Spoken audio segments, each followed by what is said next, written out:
Hey, comic book geeks and your sci-fi freaks. Comic Book Casey back at you from Comics Beer and Sci-Fi. We are at Comic City with Aaron. We are going to talk about the new book releases for this week. And what's going on with the WWE scene? Well, WWE has a comic out. The first graphic novel is about Seth Rollins and how he betrays the Shield and joins Triple H. All right, but those of us that watch wrestling, Monday Night Raw, Shield are reunited. They are back, baby. Put it in there. Boom. Well, big one for DC is Batman the Drowned, #1. Marvel has Cable 150, Champions 13, and Spider-Gwen 25.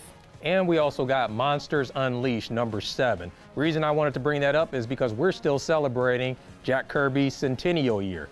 Maestro #1, it's a story of a wizard king named Maestro, who's the ancient ruler of a planet. Him and his entire family get destroyed, and his banished son has to take over for Maestro, and he gains all those spells and abilities of a god. Okay, so a banished son or a bastard son. Sounds kind of Game of Thrones-ish.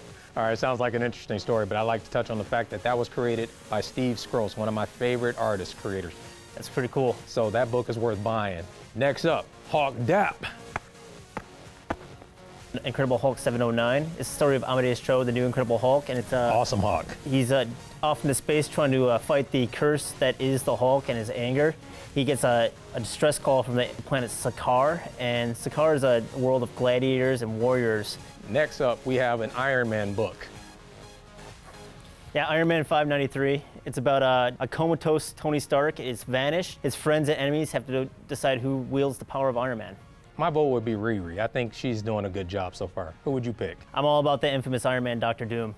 Dr. Doom? Yep. I'd pick you before I pick Dr. Doom to be Iron Man.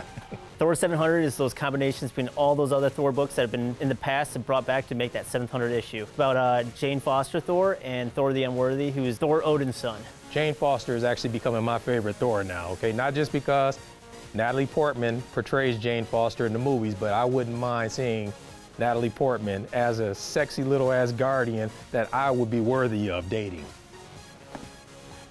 Let me handle that for you. Wait a minute, I'm doing this for Natalie, man. Let me get it. What's the problem? It's not that heavy. Show off.